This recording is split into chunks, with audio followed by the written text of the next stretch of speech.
Boa noite. É com muita alegria e sob a égide do nosso Mestre Jesus que estamos iniciando nossas atividades de hoje.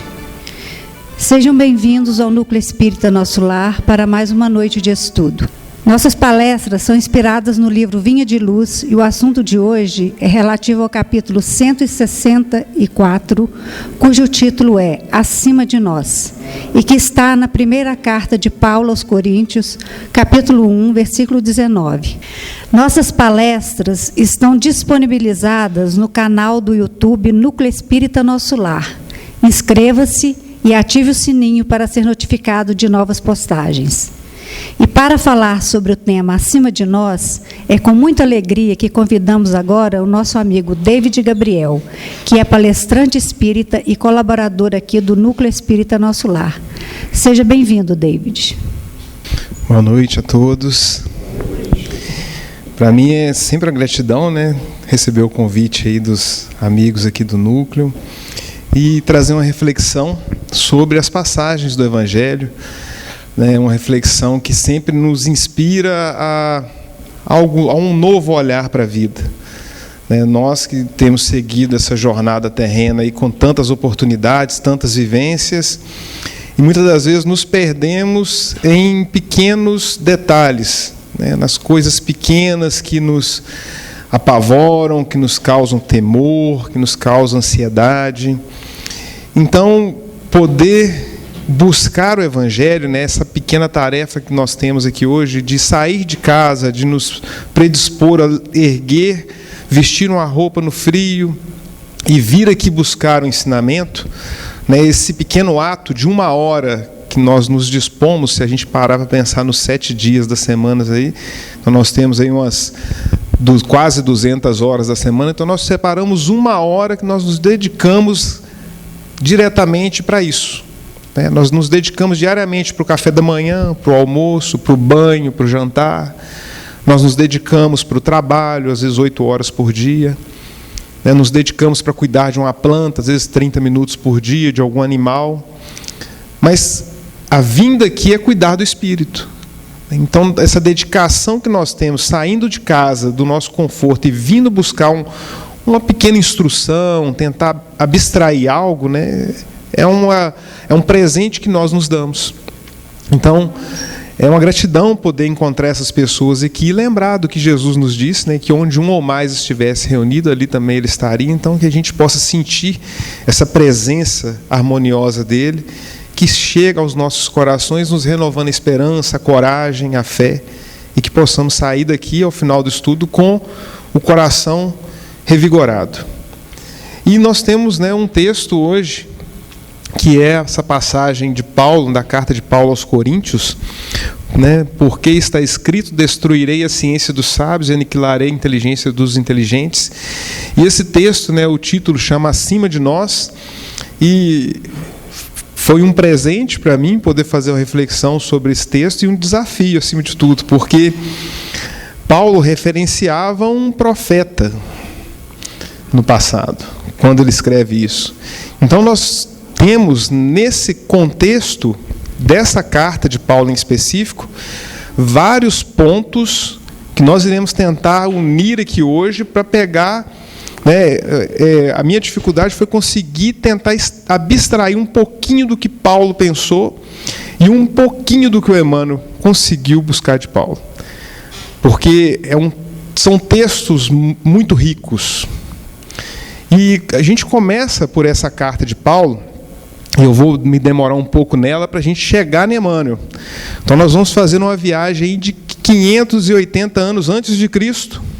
Então nós estamos falando aí de uma viagem de quase 2.600 anos atrás. Nós vamos vir caminhando até Jesus, 2.000 anos, e aí nós vamos chegar até agora aqui, Vamos passar por Paulo, nós chegaremos em Emmanuel. Então nós vamos fazer uma viagem onde nós iremos aportar em alguns pontos, para tomar um cafezinho, volto para a viagem e continua até a gente chegar aqui no núcleo, no dia de hoje.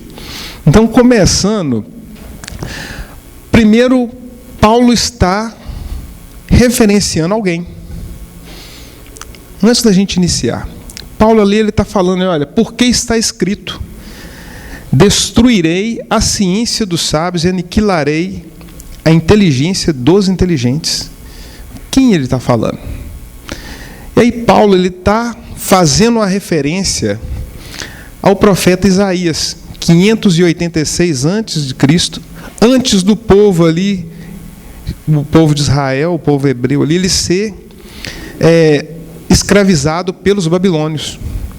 Então o profeta Isaías ele já estava dando um aviso: olha, vocês estão sendo incoerentes. Quando nós vamos lá em Isaías, isso está no Velho Testamento, o capítulo, se eu não me engano, 14, eu esqueci de anotar o meu capítulo aqui, mas o versículo, nós vamos pegar aí o versículo 8 até o 14 também. O Isaías ele está dando um alerta para o povo de Israel que estava em Jerusalém. Brigas, discórdias, mentiras. Então era um povo que andava cego, um povo que andava preso às futilidades, às pequenas brigas, aos pequenos detalhes. Isaías chega ao ponto de dizer para eles, que eu achei magnífico, como que nós não temos como ler o Novo Testamento sem aprendermos do Velho Testamento. Não podemos desprezar o Velho Testamento. Até porque ele era o Evangelho de Jesus. Jesus ele não lia as cartas, o Evangelho de João, Pedro, não. O Evangelho de Mateus, Lucas, não. Tiago, não. Jesus lia os profetas. Ele lia o Pentateuco mosaico. E era a partir dali que ele tirava as mensagens do povo que já conhecia. E várias palavras dele que estão ditas no Velho Testamento são citações do Velho Testamento, que nós iremos ver aqui. E lá no versículo 8, Isaías fala assim, olha, falando para o povo que despertasse, porque algo poderia pesar sobre Jerusalém, que estava cega. E nós carregamos essa Jerusalém dentro do nosso coração, fazendo aqui, e eu vou pegar várias ramificações, como se nós estivéssemos traçando uma árvore. Então, trazendo com um galho dessa árvore, lá em A Caminho da Luz, quando Emmanuel diz assim, olha, e Jesus, junto lá com Ismael, o anjo Ismael, governador do Brasil, transpassou a árvore do Evangelho do Oriente para a América no Ocidente. Então ele planta a árvore do Evangelho aqui. E nós temos hoje a maior nação católica, evangélica, espírita, dentro do Brasil.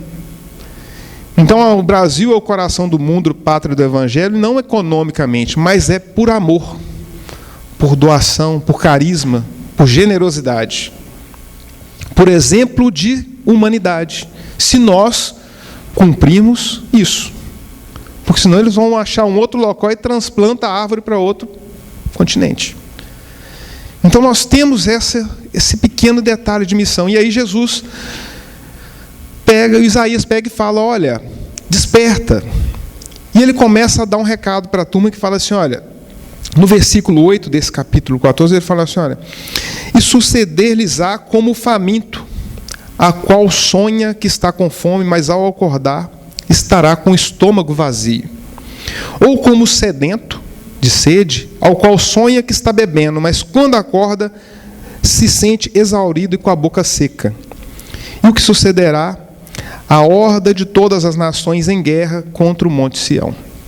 Aqui é interessante porque é o seguinte, gente, imagina uma pessoa com fome e sonha que está comendo e quando acorda ela está com fome ainda. Era só um sonho.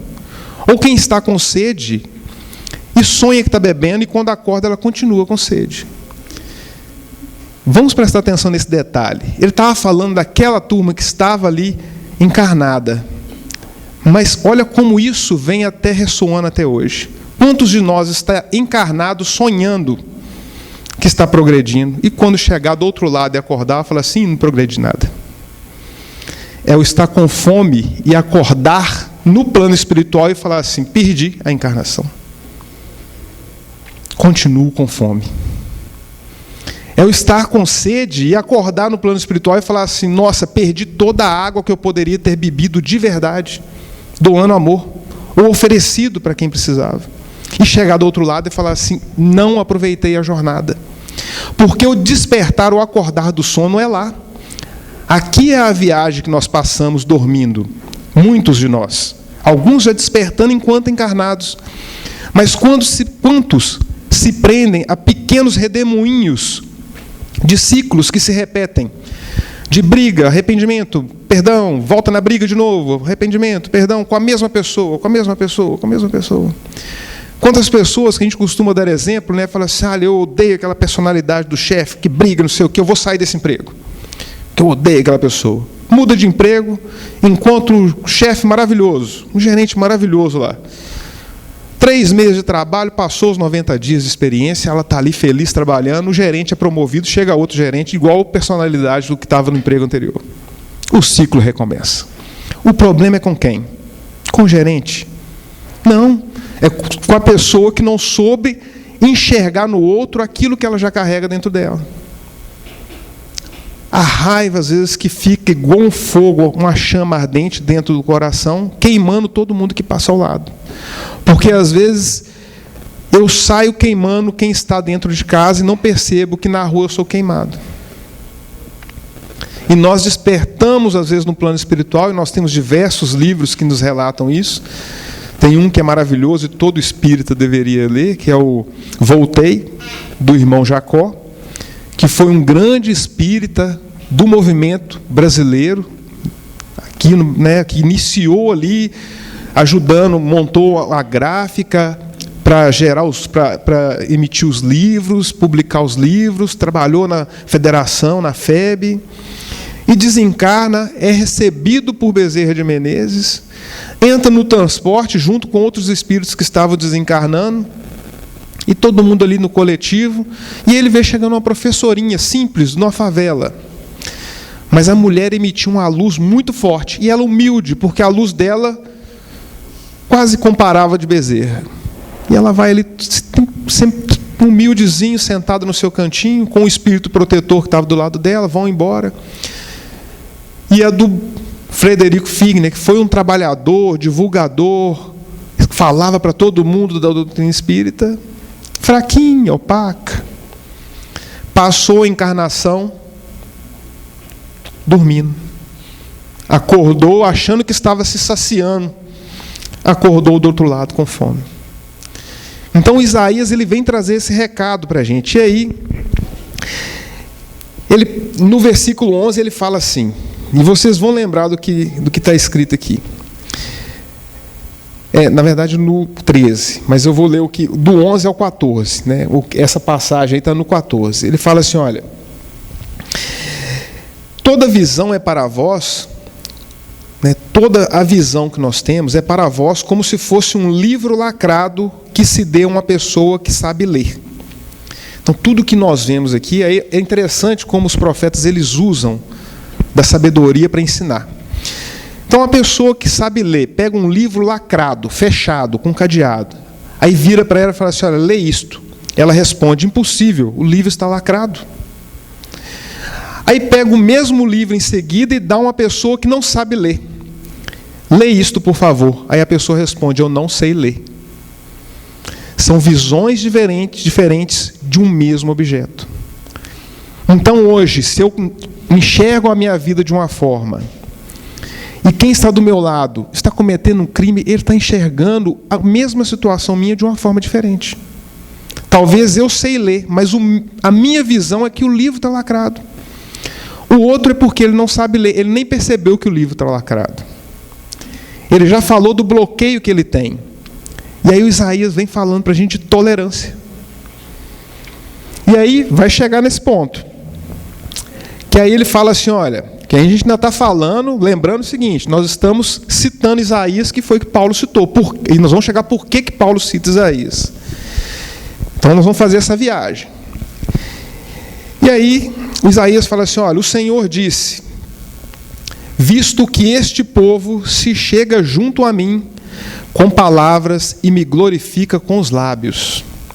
Esse povo chega junto a mim com palavras e me glorifica com os lábios, mas o seu coração está longe de mim e a sua reverência para comigo não passa de mandamento humano, de coisa aprendida pela rotina. Vou rezar todo dia, porque é um mandamento que eu tenho que seguir. A minha avó me ensinou, a minha mãe me ensinou, e eu tenho que seguir, eu vou ensinar para os meus filhos, a gente tem que rezar. Mas espera aí, será que eu estou conseguindo entender o meu processo? Eu estou somente referenciando a Deus com palavras, e elas são somente jogadas ao vento, e de nada elas fazem dentro de mim?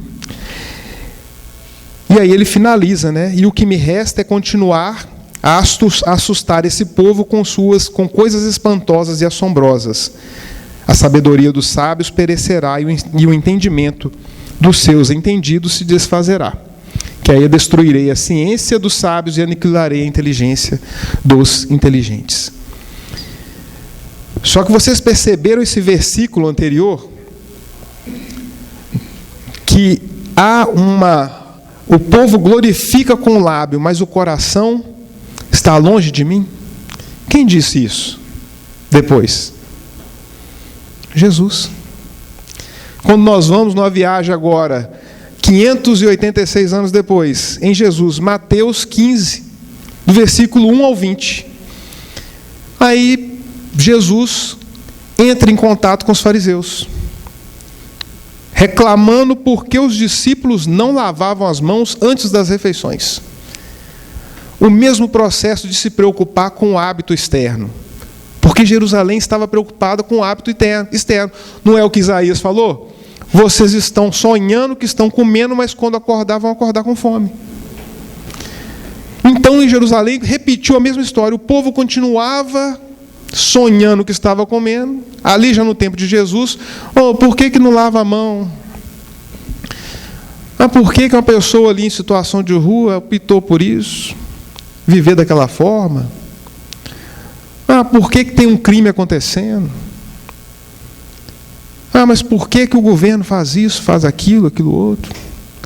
E nós nos esquecemos das nossas atitudes que vão sendo maltratadas, reformadas, reformuladas, como pessoas que talvez saibamos ler, enxergamos um livro lacrado, mas o outro, às vezes, ainda não conseguiu observar que o livro também está lacrado. Ela só fala, eu não sei ler. Então, quando a gente vai unindo essa teia, né, formando essa colcha de retalhos, né, juntando os pontos, a gente vai começando a entender o que Paulo quis dizer. Nós vamos chegar em Paulo ainda. Porque nesse exemplo de Jesus, aí eu também vou pedir licença para fazer essa leitura, porque Jesus ele traz uma máxima muito importante. Ele cita Isaías de novo. Aí Jesus, ele cita o versículo antes desse, para o povo, para os fariseus. E aí os fariseus chegam e falam assim, olha, lá em Jerusalém de novo. Já agora o povo sendo escravo praticamente dos romanos, né? Fugiu do Babilônio lá, foi liberto, agora cai na mão dos romanos e o pensamento, o ciclo continua. E aí ele fala assim, olha, por que os teus discípulos violam a tradição dos antigos? Pois que não lavam as mãos antes de comer. Não lavam as mãos antes de comer. Ele respondeu, e vós, por que violais o mandamento de Deus por causa da vossa tradição? Com efeito, Deus disse, honrai vosso pai e vossa mãe, e aquele que maldisser pai ou mãe, certamente deverá morrer. Vós, porém, dizeis, aquele que disser a seu pai e sua mãe, aquilo que de mim podereis receber foi consagrado a Deus, esse não está obrigado a honrar pai e mãe. Então, foram-se, de uma certa forma, reformulando o que estava lá na lei mosaica. Então, eles foram mudando. E aí, Jesus vira para ele assim, olha, hipócritas, bem profetizou de vós Isaías a vosso respeito quando disse, esse povo me honra com os lábios, mas o coração está longe de mim. Em vão me prestam culto, pois o que ensino são mandamentos humanos. Jesus cita Isaías uma passagem antes dessa que Paulo utiliza mais à frente. Mas o contexto que Paulo usa é similar ao que Jesus estava vivendo.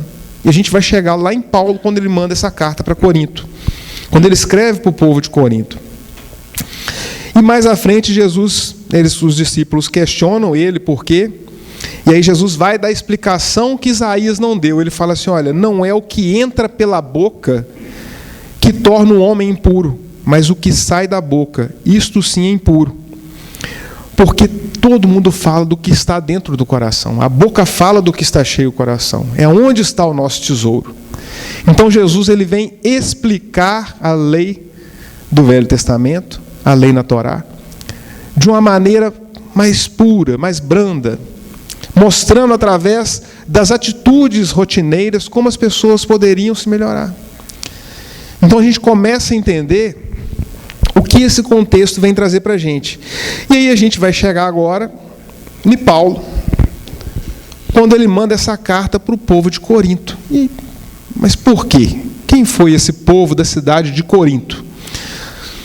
Paulo ele tinha um amor peculiar por essa cidade. Nós vamos lembrar, quem teve a oportunidade de ler Paulo e Estevão, quem não teve, não desencarne sem ler os romances de Emmanuel, começando com Há 2000 anos, 50 anos depois, Ave Cristo, Paulo e Estevão e Renúncia. 5 romances.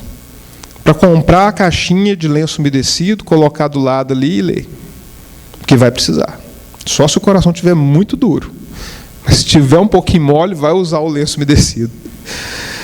E aí a gente vai vendo, quando Paulo, lá na primeira parte do livro, ele se apaixona por uma jovem moça da cidade de Corinto. Então, quem leu, né? Alguém aqui leu?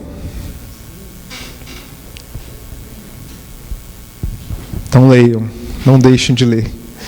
Não deixem, porque é quase que conhecer o Atos dos Apóstolos num livro de romance. Porque o Emmanuel ele vem trazendo ali cenários, motivos, vivências. Então é muito lindo. E aí Paulo, ele, né, vou dar um pouquinho de spoiler aqui, vocês me desculpem, mas não tem jeito. O Paulo, ele se apaixona por uma moça chamada Abigail. E ela, né, na primeira jornada dela, antes de conhecer o doutor, na verdade, Saulo de Tarso, porque ele era um doutor da lei, o doutor Saulo, ele... Vamos falar dos dois personagens, a Abigail e o seu irmão Estevão. Então, os dois jovens dessa cidade de Corinto, eles foram separados após o pai ter sido morto pelos romanos, por um crime de revolta que ele teve contra os romanos no momento de indignação, aonde o Estevão fala, pai, não vai brigar, não vai, e o pai se revolta, vai... E os romanos, com sua força física, o pai mais idoso, o espanca, ele desencarna. A Abigail é levada por amigos e o Estevão vai para as galés como escravo. Ali o Estevão ele tem vivências naquela jornada dele, até chegar em Jerusalém e cair doente na casa do caminho. E ler o Evangelho junto de Pedro. Então Estevão se torna o primeiro mártir do Evangelho. É o primeiro mártir do Evangelho. Ele, quando ele lê o Novo Testamento e fala assim, o Cristo já veio, não tenho dúvida que é ele. Por esse texto eu não tenho dúvida que é ele. E ali o Estevão começa a fazer palestras na casa do caminho. E como ele estava ali acalentando corações, o doutor Saulo de Tarso, perseguindo aquele Jesus Cristo, que ele não conhecia e já o odiava, porque estava mudando a ideia das pessoas com relação ao Velho Testamento. O doutor Saulo de Tarso manda que o prendam, e no dia que o doutor Saulo iria ser promovido realmente para doutor da lei, ele leva a noiva dele, que era Abigail. Os dois irmãos já estavam há anos separados. Vamos pensar só nisso. que ela foi separada, levada por amigos. No meio do caminho ela conhece o Saulo de Tarso. E na hora do apedrejamento, porque a morte era por apedrejamento, na hora do apedrejamento, o Abigail, assistindo a cena, reconhece no irmão ensanguentado, e ele a vê. Eles conseguem tirá-lo antes que ele morresse totalmente, levam para uma sala, e o Estevão vira para ela e fala assim: e quem é esse ao seu lado? É o meu noivo. Ele deve ser uma pessoa muito honrada a Deus, porque quando ele conhecer Jesus, ele vai mudar esse mundo, porque se ele defende Moisés dessa maneira, eu não tenho dúvida o que ele fará quando conhecer Jesus. E fala com ela: eu o amo, e fala com ele: eu o amo tanto quanto eu te amo. Então ali Estevão perdoa Saulo, que havia mandado matá-lo por apedrejamento. Então, para a gente entender. E depois disso, Abigail, o Saulo não consegue mais ficar com ela, e vai seguir um processo que vale a pena ler, porque ele vai cair do cavalo, literalmente, na entrada de Damasco, quando o Cristo desce de frente a ele e o questiona: Saulo, Saulo, por que me persegues? E ele, de joelhos, cego, os soldados que estavam com ele não viam nada, só ele enxergava Jesus como um clarão do sol no meio-dia, e ele fala: Senhor, que queres que eu faça? E aí nós teremos a história do Saulo de Tarso transformado a Paulo de Tarso. E agora não é mais o doutor da lei, se torna aí esse missionário de Jesus para converter os gentios, os gregos, os romanos, os fenícios. Então todas as pessoas que estavam naquela região, que não estavam samaritanos, quem pudesse levar amor. E aqui nós vamos chegar nesse ponto, que aí Paulo, depois Abigail também desencarna, eles não se casam, e o Paulo segue de um período de 30 anos. Ele chega a falar com João, com Paulo Estevão, que no período que ele estava ali servindo a Jesus, ele não tinha tido um dia de paz. Quando não era açoite, era pedrada, era prisão, até navio naufragando ele tinha passado 2 ou 3 vezes. Pegava o navio no meio do mar, pum, o navio afundava. Ia remando o braço até chegar na margem. Então ele não tinha tido um dia de paz. Mas ele vai escrever essas cartas, a maioria dessas cartas que Paulo escreve são quando ele estava ali preso na prisão Marmentina, se eu não me falha a memória, em Roma, aonde ele estava, onde ele foi até morto. E ali ele vai transcrever, e tem um filme maravilhoso chamado Paulo de Tarso, vale muito a pena ler. Não é espírita, mas parece que o autor, o que fez, o escritor do livro ali, do filme, o diretor, parece que ele leu o livro com tantos detalhes que tem relacionados com o filme, com o livro. E esse momento, ele vai mandar essa carta para esse povo que ele tinha esse amor tão grande. Porque era um povo que carregava as memórias de 2 espíritos que ele tinha um apreço muito grande. A mulher amada, que ele não teve a chance de se unir a ela, encarnado, e o mentor espiritual dele, do qual ele foi ao algoz, que foi quem? Estevão. Igual Chico teve o Emmanuel, Paulo tinha o Estevão. Então, muitas dessas cartas inspiradas têm a mão de Estevão por trás, ajudando ele a levar a mensagem. E aqui a gente vai ver, falando, olha, Paulo pega e manda essa passagem, nesse primeiro capítulo, e é interessante essa primeira carta, nós temos, lá no capítulo 13 de Coríntios, vocês vão lembrar, tem até música, que é a carta de Paulo aos Coríntios, ainda que eu falasse a língua dos homens, dos anjos, se não tiver caridade, de nada. Nós iremos lembrar dessa. Então, assim, para a gente entender a essência do amor que ele tinha por esse povo.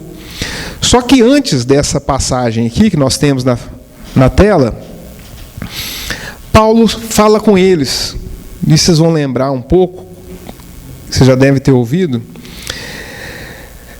Paulo fala assim, olha, certamente a palavra da cruz é loucura para os que se perdem, mas para nós que somos salvos é poder de Deus. A palavra da cruz é loucura para os que se perdem. Quem são as pessoas que se perdem? As pessoas que desacreditam.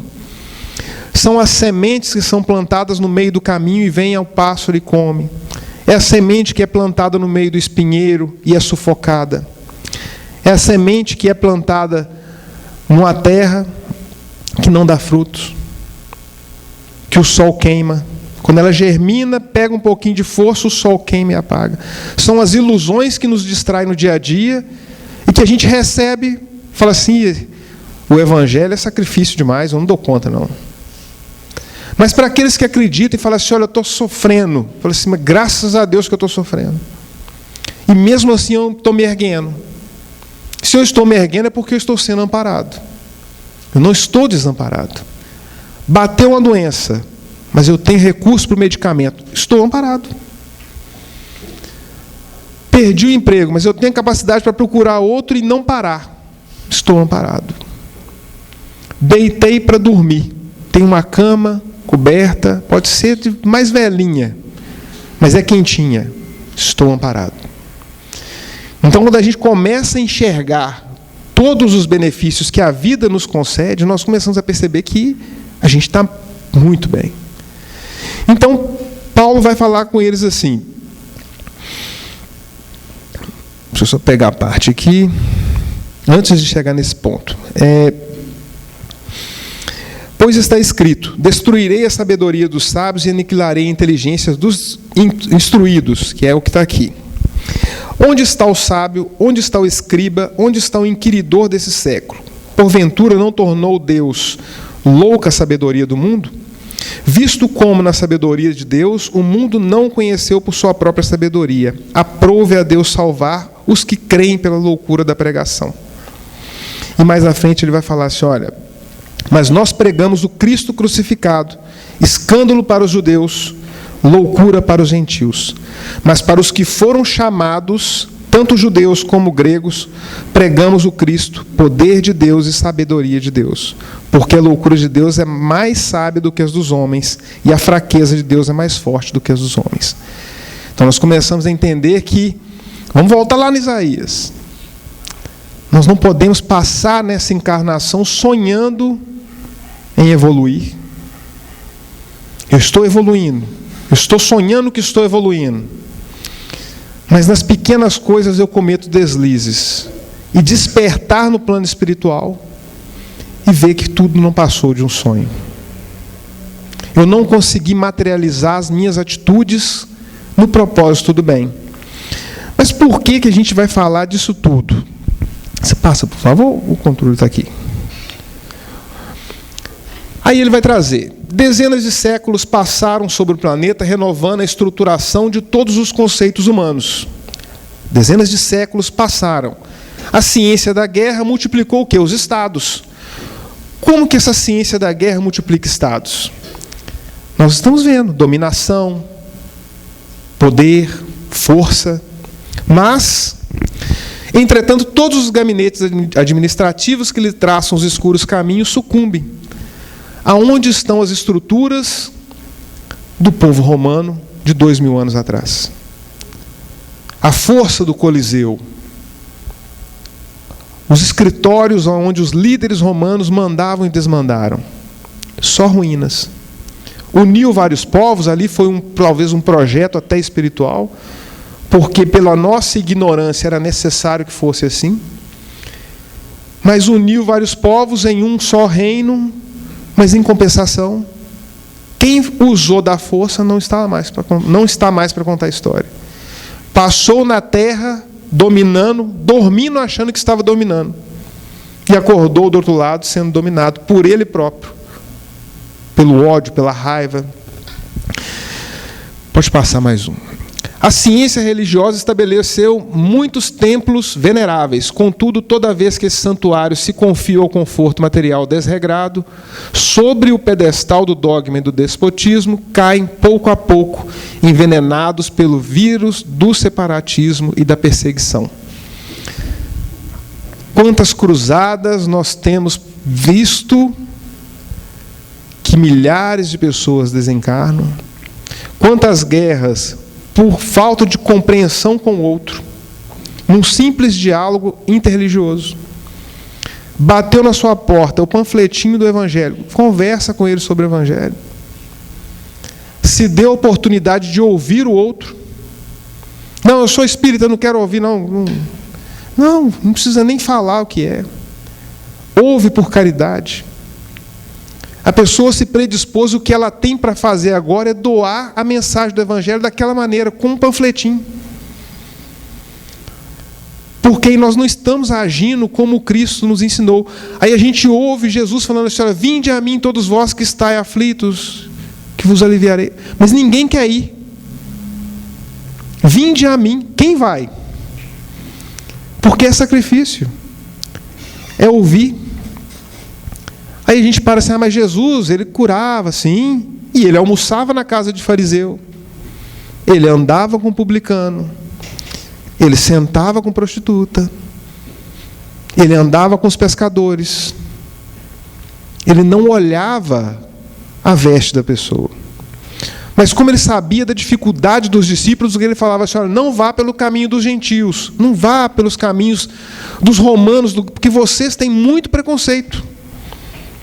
Deixa que eu vou enviar um para resolver esse problema com eles. Enviou. É quem nos trouxe a passagem na carta para o Coríntios, Paulo de Tarso. Então Jesus, ele vem nos ensinando, vem nos fortalecendo, de uma certa maneira, que não nos deixa desamparar. Basta que a gente comece a observar com mais critério. Porque já existe muita dificuldade entre as religiões. E a gente tem que quebrar esse preconceito de que assim, não se pode falar de religião. Claro, pode, deve. O que falta é respeito e paciência. Porque eu posso ouvir o que o outro fala, eu adoro conversar com colegas que são no trabalho evangélicos, porque eles começam a trazer o que eles entendem, e tem uma cultura muito grande. Então eu vou com um copo vazio, esqueço que eu sou espírita, esqueço que eu acredito em reencarnação, porque ele está enxergando o livro, talvez, sem ler. Ele fala assim: olha, eu não consigo ler do jeito que você lê. Eu já enxergo o livro lacrado. Ele já está enxergando o livro e fala assim: olha, eu não sei ler como você enxerga aí, de que a vida vai voltar, de que vai... Para mim, é chegar do outro lado, eu vou descansar. Para mim, só tem essa. Não tem problema. Não tem problema. Nós temos que quebrar esses problemas, essas dificuldades. Entrou um parente dentro da nossa família que é fervoroso, é beato, seja o que for, acolhe, abraça, recebe, fortalece o vínculo. Porque o que o Paulo está querendo trazer nessa passagem, quando ele vai dizer lá no inicinho, né, destruirei as ciências dos sábios, é porque é aquela pessoa que se acha demais. É o que o Emmanuel está falando assim: olha, tudo vai passar. Tudo vai ser destruído. E aí, continuando o texto, ele fala da ciência filosófica, que fala assim: erige sistemas sobre sistemas, todavia, quando procura instalar-se no negativismo absoluto, perante a divindade do Senhor, sofre humilhações e revés. São as imposições que o sistema nos colocam, que às vezes a gente fala assim: olha, mas tem que relevar. E não adianta pensar assim: mas minha bandeira é A, é B, é X, é Y, é direita, esquerda. Esquece. No plano espiritual nós não temos bandeira. Eu posso amar o fulano aqui, posso odiar o... Não esquenta a cabeça. Vamos chegar lá todo mundo igual. Então a gente tem que começar a pensar a vida não daqui para lá, é de lá para cá. Porque eu começo a despertar enquanto estou encarnado. Eu não posso despertar quando chegar no plano espiritual. Nós já treinamos todos os dias para a morte. Alguns treinam 8, 7, 6, alguns 12 horas. Todos os dias nós temos o treino para a morte. Aproveite o treino para a morte, para a vida real no plano espiritual, para ver o propósito que é a vida enquanto aqui na Terra sonhando. O que eu preciso realmente cumprir aqui na Terra? Deixa eu perguntar ao meu mentor espiritual enquanto eu estiver dormindo. Mas como? Já deita perguntando. Já dorme pedindo instrução. Já dorme pedindo ajuda para você ir para uma colônia, para estudar, para se permitir trabalhar. Olha, eu estou trabalhando na casa espírita, me permita continuar no plano espiritual trabalhando enquanto eu durmo. Quem descansa é o corpo físico. Nós, espíritos, não descansamos. Podemos descansar, é lógico, né? Até um direito, quando a gente lê o livro Nosso Lar, a gente vai ver que os espíritos descansam. Mas se tem disposição, não preocupa com isso, não. Pensa em trabalhar. Pensa em ser útil. Promova, porque Deus não descansa. O universo não para. Nós adormecemos, o planeta ainda está, ó. Se ele der uma brecada, nós estamos perdidos. Está todo mundo sem cinto aqui dentro.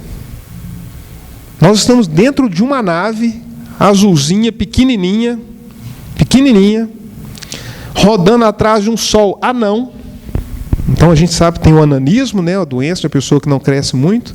Lá em casa, quando eles brincam assim, não, eu falo, é gente pequena. Não é gente grande, é gente pequena. Né, João? Então, assim, nós temos, o nosso sol é um sol anão. Por quê? Porque existem outros sóis que o nosso Sol caberia lá dentro 1.000, 2.000, 3.000 vezes lá dentro desse outro Sol. E o nosso Sol, a Terra, já cabe dentro dele centenas de vezes. O nosso Sol, o nosso planeta, cabe centenas de vezes. É só pesquisar. Quantos planetas Terras cabem dentro do Sol? O Google informa, eu não lembro de cor. Mas existem outros sóis que o nosso Sol seria uma agulhinha, a pontinha. Então nós estamos falando de diversos planetas compondo sistemas solares, diversos sistemas solares compondo galáxias, diversas galáxias compondo, né, e diversas, eu digo, milhões, bilhões de galáxias compondo o universo. Para no universo, não.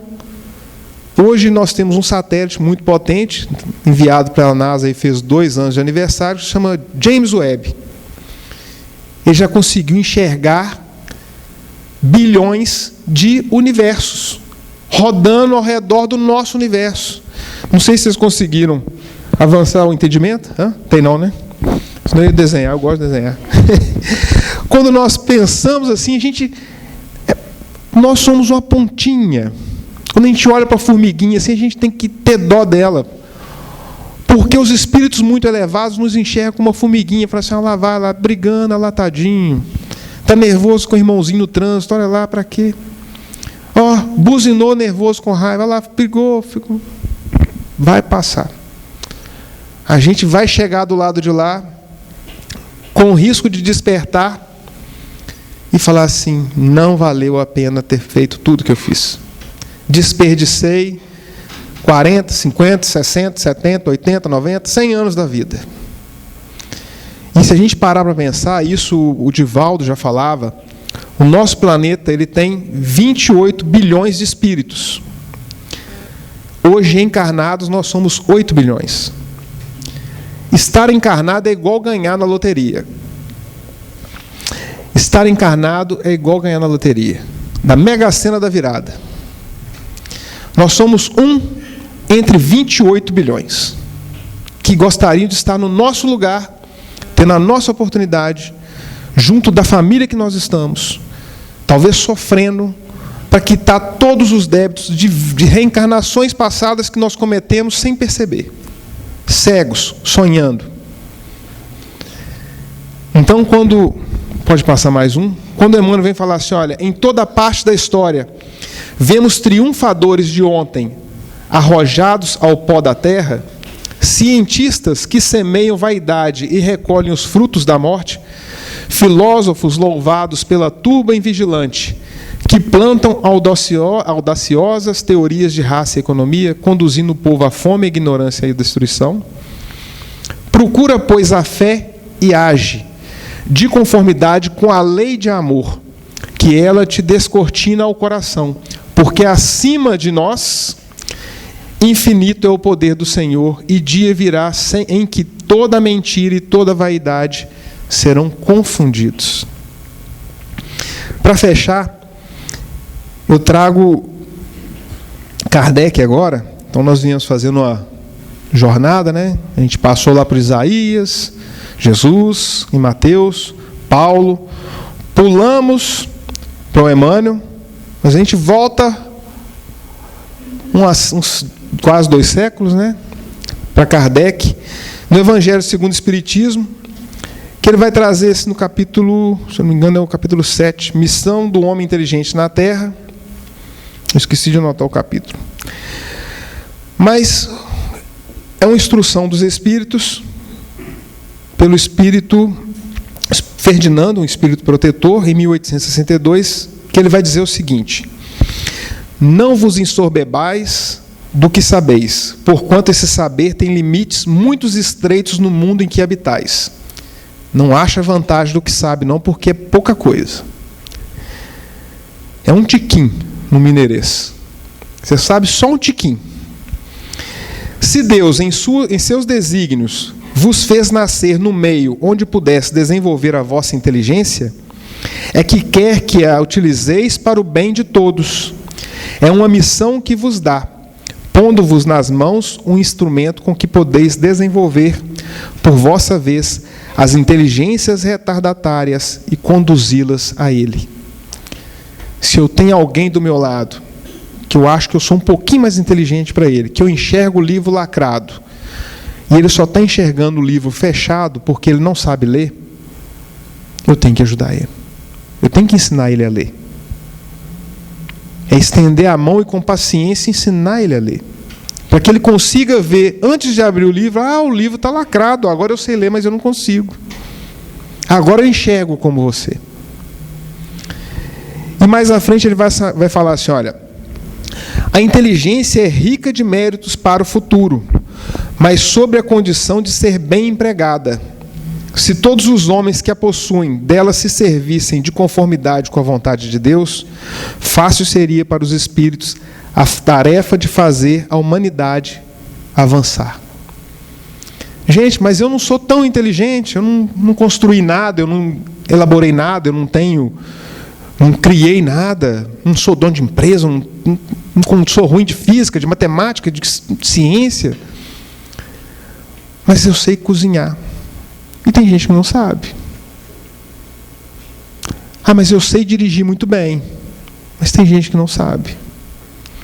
Eu conheço de mecânica na prática, mas tem gente que não sabe. Então nós somos inteligentes. Se nós estamos encarnados, nós somos inteligentes. Então nós estamos nessa missão dos espíritos aqui.